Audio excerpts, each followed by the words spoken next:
आणि एक महत्त्वाची बातमी, अजय तावरेकडे असणारा कार्यभार काढून घेतला। ससून डीन विनायक काळे यांनी ही माहिती दिली आहे। ब्लड सॅम्पल अदलाबदल करणं चूक असल्याचं विनायक काळेंनी म्हटलंय। पोलिसांनी मागितलेली सर्व माहिती देण्यात आली असल्याचंही विनायक काळे यांनी म्हटलेलं आहे। सोबत आहेत ससून रुग्णालयाचे डीन अधिष्ठाता डॉक्टर विनायक काळे सर। या सगळ्या याच्यामध्ये दोन कर्मचाऱ्यांना अटक करण्यात, अजय तावरे आणि डॉक्टर श्रीहरी हळनोर यांचा नेमका काय रोल होता या सगळ्या याच्यामध्ये आणि काय त्यांच्याकडे जबाबदारी होती? नाही, आतापर्यंत जी माहिती उपलब्ध आहे, पोलीस विभागाने जी पत्राच्या स्वरूपामध्ये जी माहिती आता माझ्यापर्यंत पोहोचवलेली आहे त्याच्यामध्ये 3 लोक आहेत।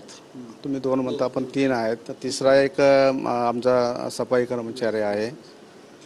तर असे आता ह्या 2 लोकांचा जो रोल जो म्हणतो की त्याने एक ब्लड सॅम्पल जे तपासणीसाठी आपल्याला पोलिसांच्या स्वाधीन करायचं होतं, तर त्या ब्लड सॅम्पलशी काहीतरी फेरफार केले अशा पद्धतीचा एक आरोप जो आहे तो पोलिसांच्या पत्रामध्ये मधून मला काल म्हणजे किती आज 29 आहे, 28 27 तारखेला रात्री 8 वाजता पहिल्यांदा या बाबतीची माहिती जी आहे ती पोलीस विभागानं माझ्या कार्यालयाला दिलेली आहे। या सगळ्या संदर्भात आपण काही कारवाई केली आहे का? आपल्याकडून काही कारवाई झालेली आहे का आतापर्यंत?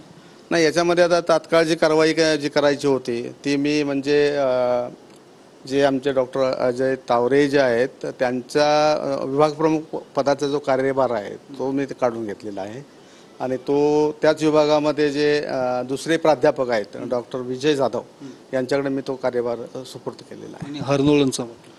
हरनोळांच्या बाबतीमध्ये ते टेम्पररी वैद्यकीय अधिकारी आहेत, त्यामुळे त्यांना आम्ही टर्मिनेशन केलेलं आहे त्यांचं।